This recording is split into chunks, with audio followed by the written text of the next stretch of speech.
The following program is intended for a mature audience. Viewer discretion is advised. This I've got to see. It's worth watching, so stay tuned.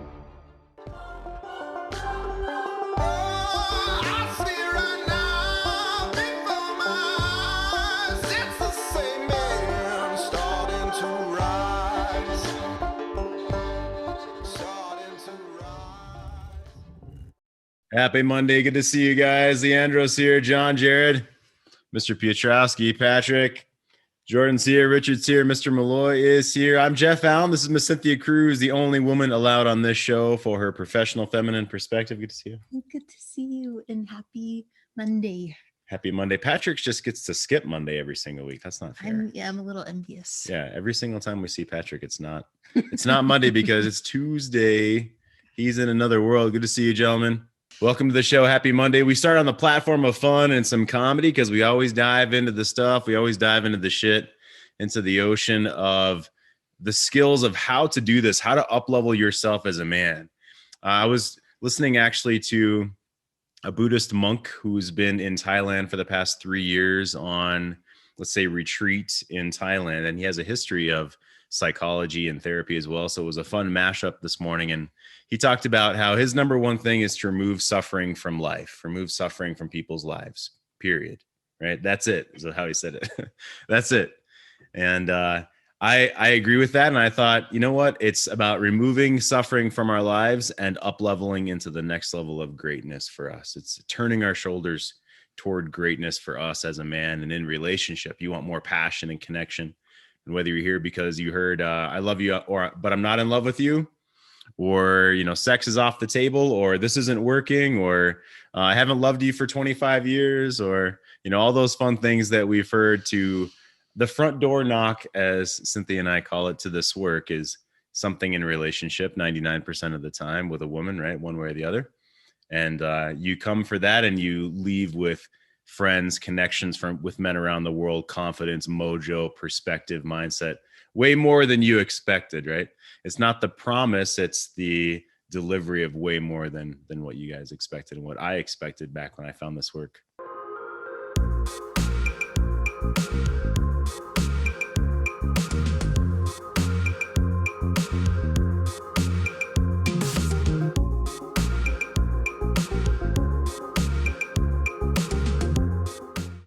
Speaking of lighting her fire, that's what I said. Speaking of lighting her fire, Cynthia's Sexcapade spot we share. She shares about the last 10 minutes of the show, sexuality, getting more affection in your life, how to think outside the box, get some fun skills to practice, hopefully with more than just one person, you in the room.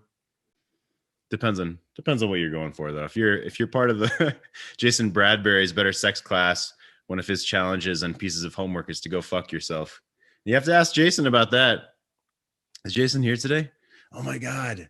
So he quit the Home Depot. He retired, I should say, the Home Depot after some number of years and went full-time as a coach. Rob Piotrowski and I've known him for going on 5 years, something like that, 4 or 5 years, Rob. And yeah, Jason's not here today. So you can all give him hell and say that he was practicing go fucking himself this morning during our show. So back on track. That was a different segue. That was a different kind of segue. Lighting her fire. Cynthia's Sexcapade spot. She's going to share that in the last 10 minutes of the show. And she's roasting marshmallows. I don't like mine so black, though. I'm going to have to complain. I'm going to call customer service here. I don't think she'll mind re-roasting them for you. That's right. She wants to roast your marshmallows until they burst into flame. Cynthia's going to share with us how to light her fire, and hopefully she's not lighting your marshmallows on fire. I'm not sure where this is going, so I'm just going to keep going with the show today. Good to see you, gentlemen. John's here. Piotrowski, Jordan, Roger. Good to see you, Roger. Richard's here. Andy Malloy's here. Leandro's here. Patrick, JT, Randy, Matt, Walters. Yeah, buddy. I love it, Roger. Good to see you, man. Let's go ahead and jump into our Staircase of Courage question for today. Yeah, Roger. Of course, here on the show, we learn all of these skills, and I skim over them every day. We dive deep into them some days, like the daily war plan, for instance.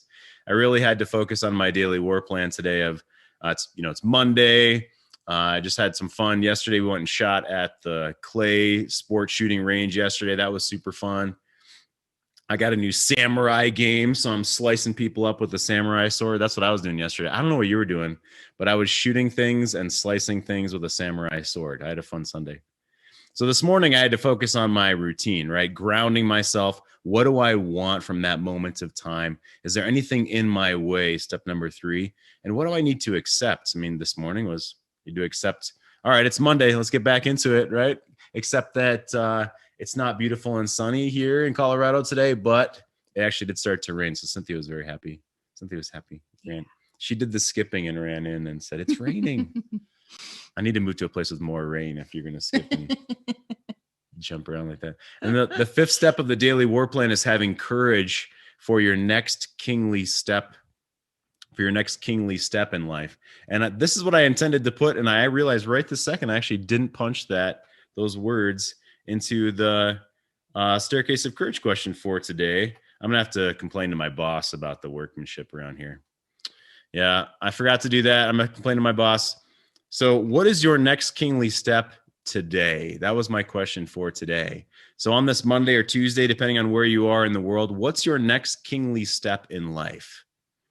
What's your next kingly step in life? And if you're thinking, I have no idea, well, now's the time to think about it. Roger wants to grab your breasts. I think that's what that means, right, Roger? No, dude, I have like 10 fucking kingly steps. Right on. Okay. All in process. Right on. Well, punch at least one of them into the chat. As long as you're not roasting marshmallows, flailing them around in a circle right now. As long as your marshmallows aren't on fire for some other reason, and your hands are free. I don't know where this is going either. So punch into the chat. What's your next kingly step in life, or your next 10 if you're Roger? Because fuck you guys, he has 10. That's right. He wins. He wins the competition. All right. What's your next kingly step in life? Let's go and jump into what would you do from the forum? So let's start off with a couple of phenomenal honoring ones. One is just a straight up honoring. And then another one has some questions sort of embedded within it. All right, so here we go. This is like I say, this is the participation section of the show. You're punching right now. What's my next kingly step? That's the staircase of courage question for today. And let me see if I may have misremembered which one of these is which. So let me just jump in. Here we go. The word of the day for me is mirrors. This is a post from the Facebook forum. Perhaps mirrors need to be the word for the rest of my life. My reality, my life, my story, whatever label works, is nothing but a reflection of me. All of it, wife, children, friends, work, and money, are a reflection of me. But here is the gotcha for me. I keep trying to change the mirrors when I'm unhappy, and because more frustrated that the same image keeps getting reflected back. I need to stop trying to change the mirror and work on the person reflecting into all these mirrors, this man says. Scarcity, abundance, sexual frustration, loneliness, all of it comes from the same source, me. From the same source, me. So I want to ask you, what would you do if you were this man and you're feeling this, like he's coming to this realization, right? One of the questions I ask you is, what is he experiencing emotionally and what does he want right now? And I'm going to relate this to our theme of this week and our theme of these next 2 weeks, which is kingly energy. So we've been unfolding the book King, Warrior, Magician, Lover by Moore and Gillette for the past 6-7 weeks that we've been hosting the show. And of course, next week, our amazing coaches, Rob, Andy, and Jason, are going to be hosting the C-Note show. The last week of each month, we either travel or we work on other projects or we work on writing or YouTube advertising campaigns or the next creative course that we're putting together for you guys, either free stuff or, paid courses or coaching or small group forums. We have so many things that we put together. So the last week of each month, we take a break from that daily, the C-Note show daily, and bring in Rob, Andy, Jason for you guys to get a different perspective. And what's my point? My point is this week we're opening up King energy, which is, of course, leadership energy. And I actually wrote some words down here from the book. It's about being focused within your life. Here we go. Seeing the big picture. being wise, and balancing the other three energies. So as you see, if you can see this on the screen, king, warrior, magician, lover. We talked about lover, then magician, then warrior. And now we're talking about king, which is the directing energy in your life, the directing focus. Which way are you deciding to turn your shoulders? How are you deciding to set up your routine today? The warrior may take the action. The magician is more the intellect behind it. And the lover is the experiencer, the part of you that experiences sensuality, whether in your intimate relationships or literally in the world, your bodily senses. And so the king is the harmonizing energy, the stabilizing energy that says here, centeredness, calm, blessing, and blessing other people, is inclusive, caring, affirms others, and is humble. And a piece that this man with this post today is realizing is I'm mashed up a quote from, like I was saying, I was listening to a Buddhist monk this morning, and I mashed up something that I was just thinking of. Knowing the true fabric of who you are. Part of truth, part of harmony in your life, or the king energy in your life, is knowing the true fabric of who you are, what you want, and where you are going. So this man from our post of, wow, these mirrors in my life, what's really happening are these mirrors are being held up in my life. My reality, my life, my story, whatever label works, is nothing but a reflection of me, he says. Wife, children, friends, work, money. So what experience in life did you have? So I can pick on Piotrowski for sure, and I'm curious who else. There's, guys, there is months and months and years of experience of men that are here right now having done this work. Whether you're a coach like Rob or Cynthia or myself or Andy Malloy or Jason Bradbury, or whether you've been doing this work for 1 day, 1 week, 5 months, however long that be, you can connect with the other men that are here. So let me actually pick on Rob first. So if you're this man in this spot in your life, Rob, where you're realizing, oh shit, everything around me is really a mirror for me. These are all my own beliefs. This is my belief on, like he says, scarcity, frustration, loneliness. How did you turn that corner for yourself, Rob? When you realized everything that's happening is a mirror of what I'm either expecting of other people, or the boundaries that I have or don't have, or knowing what I want. Right? When was that time of this work for you? And, what was that like, Rob? Tell us about that. Yeah, it was, for me, it was, I think it was when I realized that I was living according to the expectations that others had of me. I wasn't being me. I was living this other life that I felt people expected of me. So in reality, I wasn't me. And I think that's what this guy is facing right now. When he looks in the mirror, he sees this one person, but this other person in the complete opposite. He's living according to everybody else, according to himself. And that's a hard thing to really break from. It really is. And you got to really start sitting down and go, who the hell am I? Am I so worried about what others think of me that I'm willing to lose myself the rest of my life? Am I willing to live this way? Am I willing to be depressed my whole life, not being me, because I'm worried what others think? Yeah, absolutely. So what are some things that you brought in for yourself? You decided, this is me, this is who I am, this is what I want to have, these pieces in my life. What did you bring back in that you had lost? I just had to stop worrying about what other people thought of me and say, fuck it. You hear, I posted there's a podcast I posted just a short while ago in the forum for the guys to listen to it. Mike Rowe talking about being a manly man. And he interviewed Sig Hansen in there. And they really dig deep into it with the whole cancel culture and this and that. And you're afraid to be you nowadays because you're going to be judged for who you are. So, but in reality, Sig Hansen talks about, he goes, I'm afraid to walk out my door because he's this public figure now. And if he says or does the wrong thing, how will it affect his life? And I think that's what we live by. And I had to sit there and stop worrying. They talk about, smoking a bit in there, and, I'm a smoker. And all the time I hear people always tell me, oh, you should quit smoking. It's bad for you. It's this, it's that. Don't you think I fucking know that? I know it's fucking bad for me. But it's me. it's something I enjoy, and I know the consequences of it. You know, I know it could cause cancer or all these other things, but it's who I am. I can't sit there and give a fuck what other people think about me smoking. Oh, sorry, I know it affects you. But hey, look at it this way. All these fucking taxes I'm paying on this share saving you a lot of fucking money. Oh, you know? So, yeah, I know, but I have to be me to do my own thing.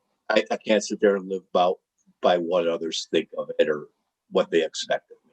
I know this is in their best interest. They're looking out for me, and they'd like to see me quit and be healthy.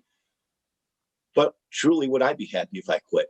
I'd probably be sitting here fidgety all the time, trying to figure out what the fuck to do with myself next. I'd probably go into depression, gain all this fucking weight and this and that. And it wouldn't be me, would it? No. So I have to do what's best for me. And I know smoking ain't good for me, but it is me. Yeah. Yeah. So knowing who you are, Rob, absolutely. That, to your point, if we lose ourselves, if we try to do everything for someone else, it's not going to be us. We're not going to want that. It's not going to work out anyway. Right. That's what's underneath all this. And I'll speak for myself. And, you know, I know that you agree. We've talked about this, that the whole nice guy is trying to do all the right things so other people are happy with us, so that we can make them happy, so that we can, you know, they'll approve of us, and then therefore we get love in the world. It's an exchange, right? If we do everything that they want first, then we're going to get the love that we want. And neither of those things are actually true. Neither side of that is helpful or true. The other person wants their own self to be honored as well. Right, Rob? Yeah, exactly. And like you just said there, you know, I can't quit because other people want to quit. If I truly want to quit, I'll quit. That's up to me. Yeah. Thanks, Rob. I appreciate it. Let me bounce around a little bit. So how have you, gentlemen, who else has seen a mirror held up in front of their face, and that's been a turning point one way or another in this work for you? Like, wow, I'm really bringing that upon myself, either by my expectations or by how I've taught them to treat me, or the boundaries that I've upheld or not, right? When has been sort of that mirror in your face moment for another man? Come on in. Unmute yourself and come on in. Here we go. Oh, what the hell, since everybody's like autistic at the moment. Yeah, Roger, go for it, buddy. No. At a certain point, relatively recently, although it's been, it's like cumulative, and then the light bulb goes off, right? But I realized through the divorce process that I'm going through that I really still was giving much too much of a shit of what everybody else thought and not doing my own thing. Okay.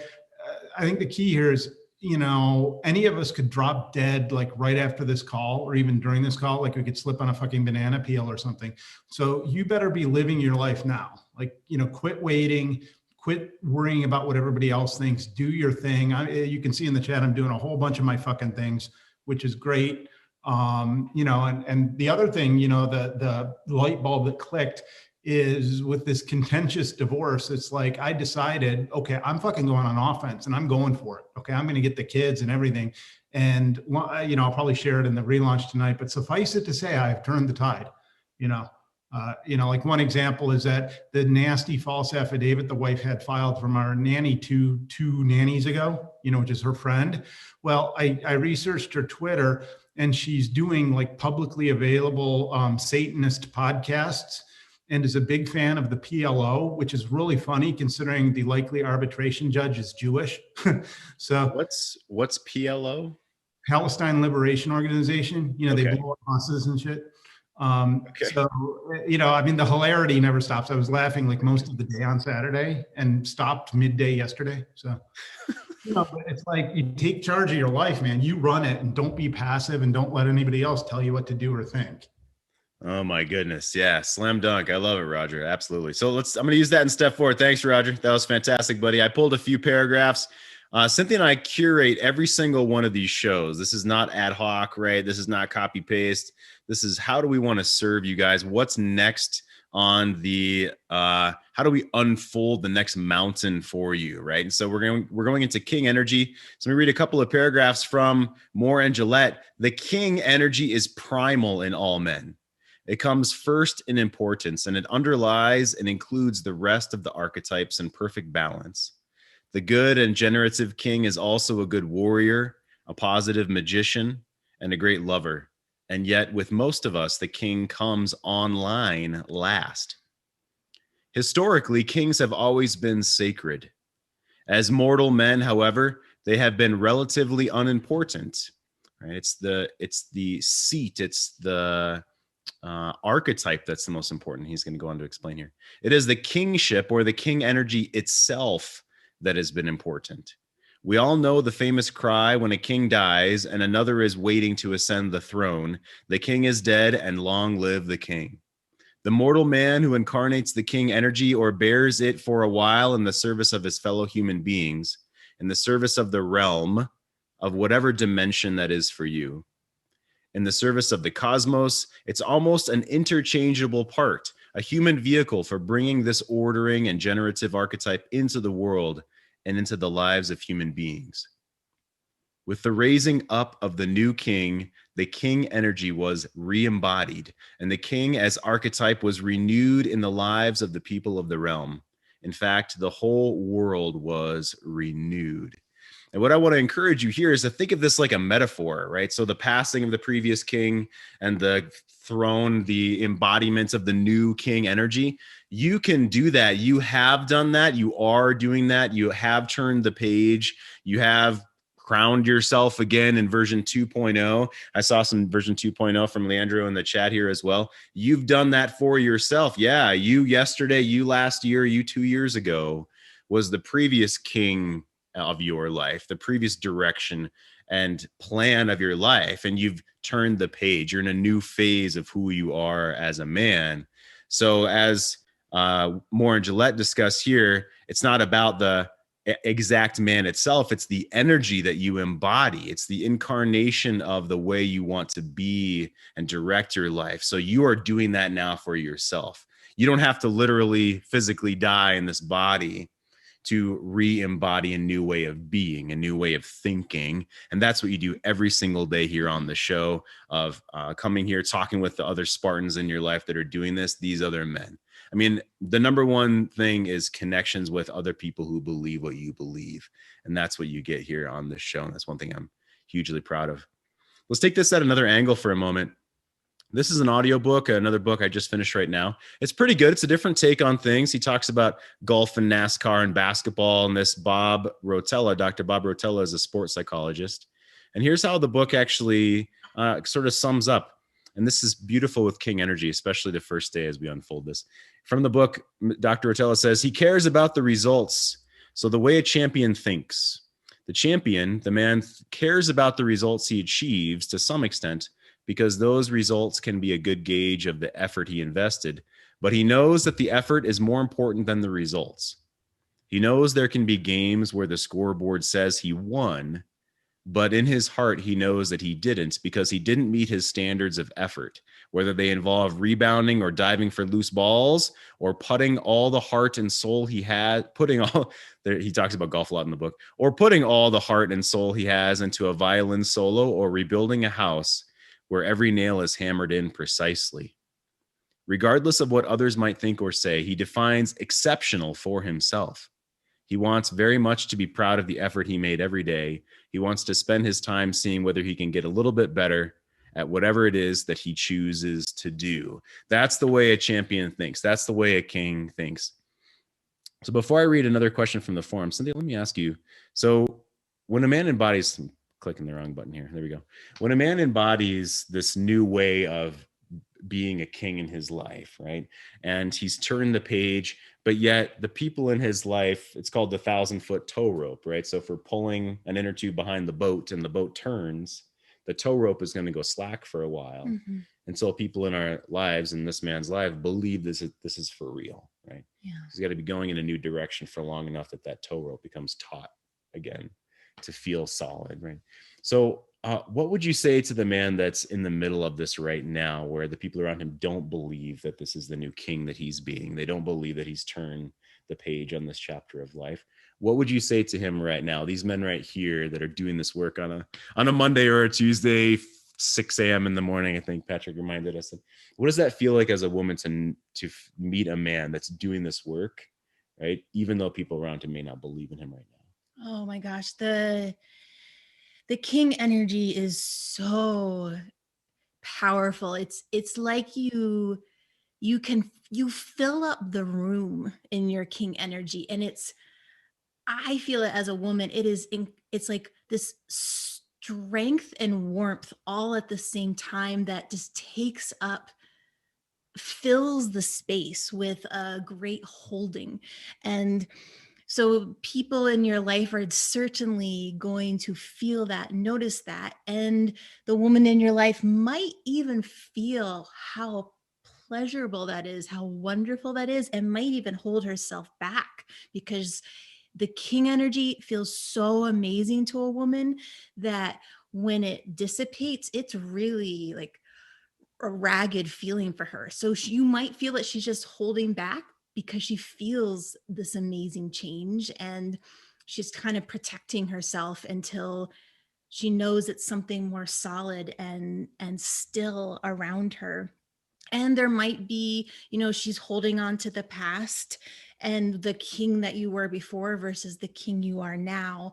But I guess what I would love for you to hear is what king energy feels like to women and the woman in your life. And that's the anchor to hold on to, even if people around you are wavering and not believing or not resting into it yet.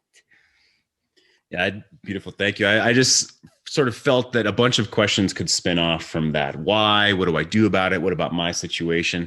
And if you're not yet posting in our free Facebook group, guys, go post in our Facebook group. It's private. It's free. Go to greatmenmovemountains.com/Facebook for the direct link. If you're not, yet in our free private Facebook group, I think 197 or 198 guys. It's going up every single week. Would love to have you in there. That's free. So definitely jump in. My point is punch questions into Facebook if you have questions for Cynthia or for me on any of these topics. If you don't want to bring it up here, that's totally fine. Maybe you punch it into the chat, or you're going to post it into Facebook, and then we can answer you there and bring it on the show. So for in that way, let's go and read this next question, this next post. And I'm going to ask you guys to give some feedback on this one too. He says, I wanted to share something powerful that happened to me today, a catharsis of sorts. We're in the midst of our divorce, and it's gotten somewhat contentious, especially over where we're going to live. We're both following our lawyer's advice, and we both don't like what the other lawyer is saying, or the other person, I guess maybe themselves. We don't like what each other is saying. Big shocker there. Anyway, we gave it a shot to talk things through ourselves, and something she said really stuck with me as clueless and selfish. She told me, quote, I know I did some bad things and I was a terrible person, but you're trying to get everything. So I'm going to ask your feedback on this, guys, right? So I'm reading this for a point. There's a point here. Then he continues, today I realized that she and I see marriage and our family differently. Number one, I've lost the most important person in my life. Number two, I'm about to lose approximately half of my time with my kids. Being a father is the only job I ever wanted. And three, in every scenario on the table, I'm going to move out of my home, which I don't want to do. My definition of everything is above, because he said that she said she's losing everything. And he's saying to us what he believes is everything for him. My definition of everything above is above. And putting these words together was painful and brought much sadness. But good news, gents, do the work here, learn from your brothers, and the sadness passes, the pain passes, and it begins to pass in quicker time the more you work. I'm okay. I'm going to be okay. I'm still going to be a great father, and we'll have a great home with my children, which we will create together. Keep doing the work. You're going to be okay too. All right. So what do you see here? What is this man feeling, and what does he want? Right. They gave it a shot to talk things through, and she said something that really stuck with me as clueless and selfish. She said, I know I did some bad things and was a terrible person, but you're trying to get everything. And now he's sort of flushing his nuts out, right? His non-negotiables of what he wants in life, and he's sort of comparing them to her. What would you guys do here? What do you think about this spot? Go ahead and come on in. Unmute yourself.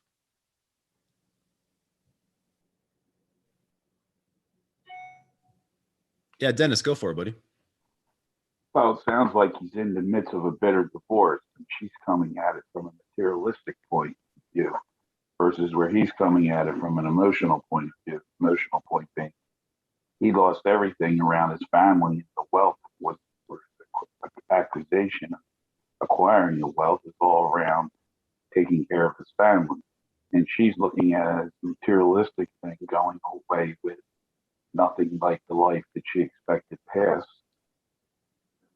the divorce and the marriage, even though it sounds like she may be the cause of the divorce in some way, saying she's done a lot of bad things. He needs to change his perspective and look at it as if they're in the midst of the divorce, it's now the end of a business relationship. It's no longer a marriage, it's the end of a business relationship. Yeah, what you just said, we both were like, yeah, yeah. Like that's a completely different perspective, right? So Dennis, how can you relate to that, your own self? How did you move through that for your own self? I don't have the children issue because in my divorce, my daughter was already emancipated by the time I got it, but I've been through the emotional BS because of someone trying to get me on a restraining order for a domestic violence complaint. And now I've moved together. This is business. If you want to play business, then business is ruthless. And yeah, you used to be able to be my lover, my partner, but you're no longer, and you haven't been for a number of years. When I realized that it's strictly a business decision, that's the way I treat it. There's business, and then there's stuff that I have to do because we still have a daughter together. So that's personal, and I separated that out, and I've moved to the point of it's a business, and you're trying to grab everything possibly you can, so I'm going to defend it. You know, if I was the theme is, if I was the king on the throne and somebody was attacking the castle for everything I have, guess what? I'm going to put up the defenses and I'm going to fight till the end. Okay. Now, if there's a reasonable ground, but it sounds like they can't get to a reasonable ground, or otherwise their discussion would have led to a reasonable ground. It sounds like to me they're not in that reasonable ground where you could make it a reasonable decision. Okay, it's going to affect me, but I'm done and I can move on instead of having an 800-pound grill on. Now, my position would be, if her point is, and it's been with me, is if you want everything, then fine. You don't leave me no choice but to go to war. And if you should happen to lose, it's not my fault. You could have made a reasonable offer and we could talk, but you don't want to. And on top of it, sounds like that his ex, or soon to be ex, is in the same situation. She's got an attorney chirping in her ear about everything that she's quote unquote entitled to. So he sounds like he's in the same position as me. You're in a no-win situation. You separate out that emotional part with the children, what happened in your life, and you deal with it. I'm not saying you shouldn't hurt or feel sad, or that's where you wanted to be and it didn't work out. But then you now have to separate that you're dealing with the breakup of business. That's all it is. Gotcha. The breakup of partnership. Yeah, Dana, and let me ask you one other thing about that. So we've all known each other for a bit now, definitely been in one of our relaunch groups and one-on-ones and things like this. And you didn't have that perspective 6 months ago or 12 months ago. It was more anger. And now you said that you learned something from Bradbury where it was laughing about it or turning it into a situation that you can frame in a different way. Tell us about that. How did you get there? Well, I'm going to say to you, it still comes up because my new girlfriend will tell me it's still a sore spot, and it is. It's taken me a long time because that was an attack on everything, my livelihood, me as the man, me as everything, by trying to get me, because I never did that. But with Bradbury, he gave me the perspective laugh. So now I just laugh. Everything she does is a joke. I go, another joke. I That's how I tell my girlfriend. Another joke, and she knows that means the ex is giving me a headache. Okay. And she'll just say, you treat it as a joke, right? I said, yeah, everything's a joke. And we talk about it, her and I, but now I don't, it's straight business. It's straight business breakup. You're making a run. Guess what? You went to some place that was my line in the sand, my nut, and I have no choice. I've had this discussion with my daughter. I tell her all the time, your mother made it. She's got to lay in her bed. But you just, yeah, it's always going to be, it'll take the longest time because of my situation. I've dealt with it surface. I dealt with it with Cynthia, I dealt with you, Jeff, and Bradbury, and everything. It's always going to be a thorn. It's like that little itch you can't get to somewhere. And yeah, does it raise its head? Yeah. We'll never say that it won't. And that's what I told my girlfriend. She understands, but she says, you got to put that behind. So it's slowly going behind. As you said, the more and more I feel that I'm away from her, the more the itch goes away. Yeah, thank you, Dennis. I'm going to go over to Cynthia for a second. Roger, I'll come over to you in a minute. Cynthia, what would you like to add on to this? What's hitting you with what's going on and what you've seen with Dennis's process and progress in particular? What would you add on to this about, oh yeah, it's a joke, and seeing it as not something personal, right? What would you add on about Dennis's journey? Well, it seems Dennis just was like the epitome right there of what felt like incredible king energy, and even just the energy of your whole being, Dennis, is the theme of this week is so much to do with respect and honor, and I just feel that toward you as you talk. You also gave me a really good insight too, because you mentioned like the kingly ability to separate kind of emotional relationship from business. And I see that as such a incredible tool that the king has. And it also helped me understand the post that you read, because women do not separate that as well. And so when the king moves into business mode, when he needs to, there's very good reasons to do that, she's still in emotional mode and will still react emotionally. So I just wanted to offer that that's a tool you have. It's like your golden scepter, and you can make big things happen by that compartmentalization, because I don't see the feminine as being able to compartmentalize as well. And that will always have an emotional response from her when you need to take relationship and business and make them separate. I hear what you're saying. Yeah. Jeff, can I interject something that Cynthia please. just said? Cynthia, I experienced that last week with my new girlfriend. I went into a total emotional mode in an incident where a condo board not having proper funds. And she went into a total masculine mode because she's been a manager, HR manager, and told me I was acting like a stupid little kid. Okay. And that slapped me in the face, and I sulked a little bit. And then the next day, I completely switched 180 degrees over to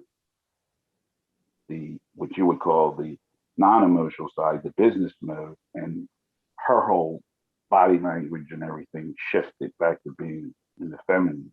So she forced me to go back into the business mode.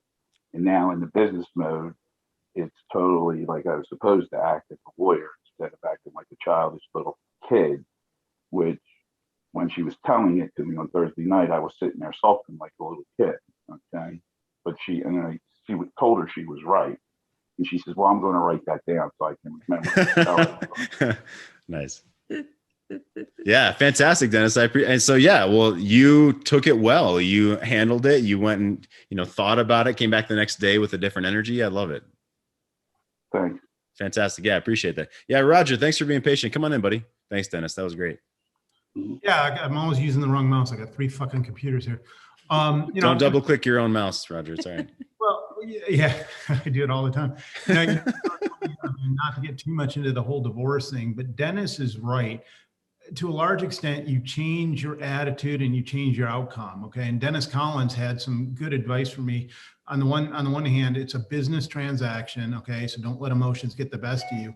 And on the other hand, many of these things, with the exception of the kids, 5 years from now won't really matter for shit. Okay. So, don't give a fuck. I mean, now it definitely behooves you, and Dennis is a lawyer, so I know he knows this, and you change your attitude for a positive outcome, even though it's a business transaction.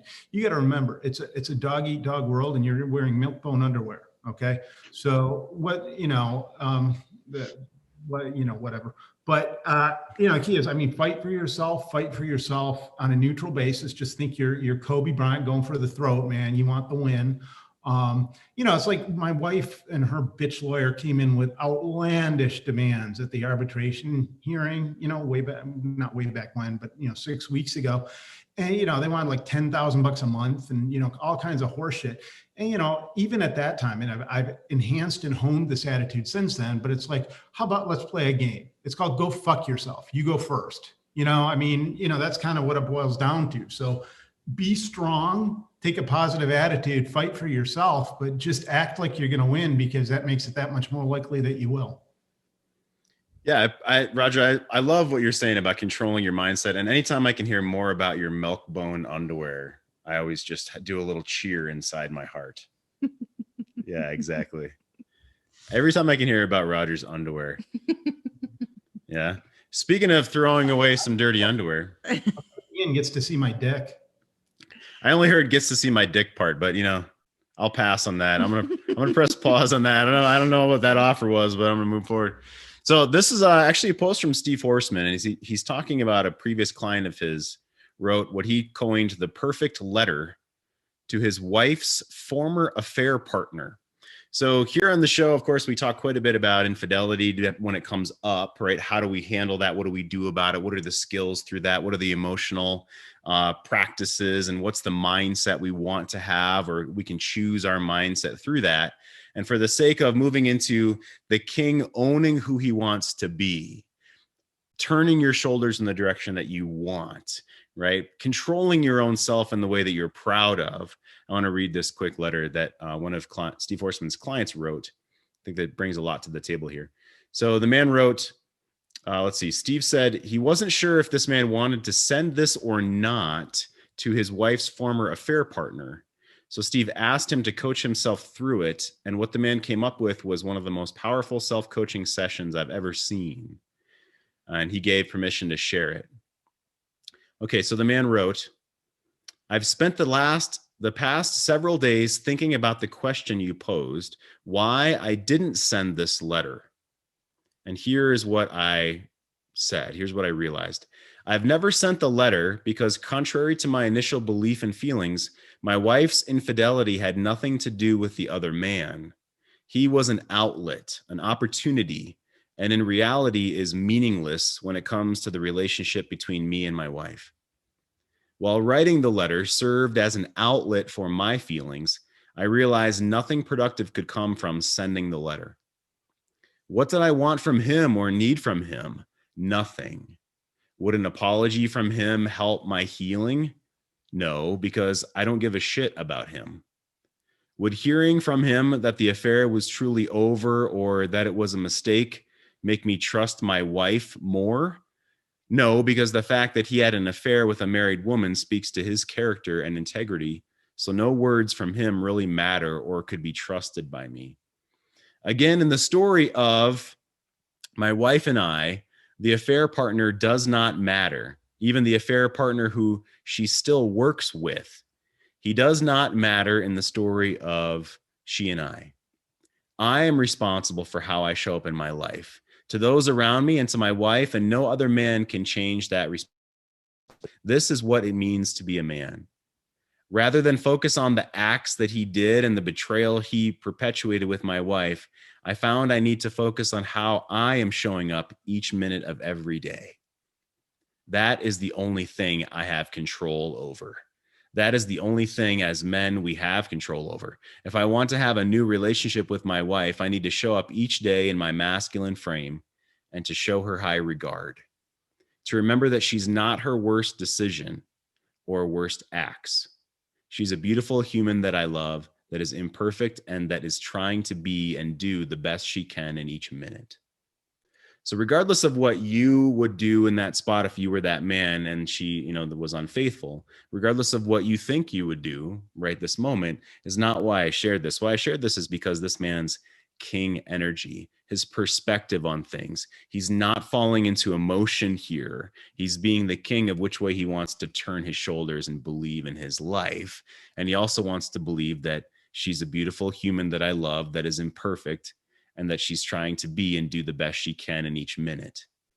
That doesn't mean that he needs to stay with her. That doesn't mean anything other than in that moment, his mindset is that he's having compassion for her and he's controlling who he is being in those moments as a man and how he's modeling that for his children, for whoever is in his community, whoever is in his kingdom, right? That's our theme of this week. So with that being said, I love that. That was a phenomenal spot. That's from you guys. That's from this work. That's from realizing who you want to show up to be and who what fucks you're saving, because you certainly don't give a fuck what that other dude would potentially say or not. You control the direction of your life one way or the other.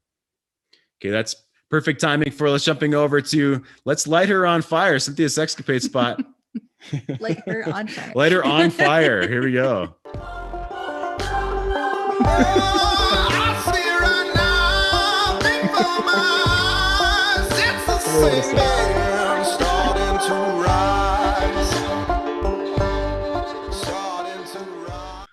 Yeah, you lighting her on fire is a different webinar about divorce and arson. Yeah, that's right. Yes, that's right. yeah, that's polarizing. That's polarizing. No, it's actually light her fire. Just drop the on. Light her fire. Unless there's something on her that's on fire. I'm not going to try to save it. All right. Light her fire. Cynthia's Sexcapade spot. So teach us how we're going to do 1, 2, 3, 4, 5, 6, 7 marshmallows at the same time. With very little clothes on. I'm interested in that part too. Yes, that's part of it. That's how you can manage all those at the same time. Yeah, please light her fire. Go for it. So king energy so often can be associated with fire for its power, its heat, its the ability to make big things happen. And we also could talk about fire in terms of yin and yang energy. And yin and yang energy, whether you've seen that symbol or you've heard of it in terms of sex and sexuality, that's a really important play for both people, even for a woman to play with. Yin energy you could think of as more like water and receptivity and sweetness and softness and a woman wanting to take you into her body and flow for you. And she can't always be yin and energy all the time. If we're too watery, if anyone's too watery, like we'll get like that waterlogged in the bathtub, right? And if we're too fiery all the time, it's a little too hot. So allowing, inviting, and understanding that she has some yang fire sexuality in her as well is really freeing for the feminine, because there is a part of femininity that also wants to take you, to be fire for you in bed, to be some of that yang and light you up and be aggressive at times. So whether or not your woman has that, like, oh my God, I want to take you now moments, or she just has a little bit more of that fire energy versus the more receptivity, the way you can kind of get her into that energy is more in her her hips and her legs. So in practices of Tantra, women will practice building their sexual fire by doing like the yoga goddess pose or stamping their feet. So that's actually something that you both could do in the bedroom, is squatting down a little bit or stamping your feet. And it's really about bringing up energy from your feet, from that fire, and letting that light her up. Without some yang, without some fire in a woman's sexuality, her arousal starts to dissipate. So this is really allowing her to be super turned on in that part of herself, and then also play back and forth with you, where she gets to also be water. So if you're not in the bedroom and she's not willing to be with you, like stomping her feet, you might also use this as a frame. You know, in the kitchen, maybe you guys are even having an argument. There's fire. What if she even is stomping her feet a little bit or stomping around the kitchen? That's fire. And that's not necessarily something to automatically think, oh, that needs to be extinguished. It's actually an expression of that part of her energy that you want, because the lack of that is the closed down, pulled away feminine that is not sexually turned on and is not wanting sex. Yeah, that reminds me, often I think about fire and the 3 levels of relationship that we talk about. There's more fire, certainly at the beginning, or when the two of you aren't just roommates with one another, right? There's more fire. And then the second level of conversation, more verbal, there's less fire and there's more trying to logic your way through things, which kills the polarity in the relationship. And part of what we teach is that level 3, that sacred blooming of love and sexuality and fire between the two of you. So it blooms into more fire again with these kind of thoughts, right? So let me actually ask you that. So you as a man, you could go do 100 push-ups, you could go ground your feet and stomp yourself. You could go do some body weight squats and bring that energy back into the room with your woman when she's more already up into the fire space. Yeah. What about if she's not really wanting to heat up with him? Right? What are some small ways that, so in the kitchen, certainly, and we could talk more about in the middle of an argument, I think is a little bit different direction we could definitely talk about. But if she's just a little more like, she is more demure and she acts maybe a little more cold, and he's wanting a couple of steps up the staircase that are maybe accessible, but he wants something to practice. Yeah, it's like you bringing your king fire like to the situation is, even if you go to hug her and you just kind of like bend, like really get down and up to hug her, or you really are grounding your legs into the earth and you're feeling that energy in your legs. There's something that happens I've experienced this in my body when a man comes and hugs, and it's from that like fire up, pulling up energy. There's like a instant lighting up inside. So whether we're talking about mirror neurons, or you're leading, or you're bringing fire in, we all need that energy. And her like demure, like not interested, part of her health and well-being and passion for life is having fire. So it is wonderful and kingly to bring that with your body. Beautiful. Fantastic. Thank you so much. Yeah. Did I ever tell you how you could start a fire with a squirt gun?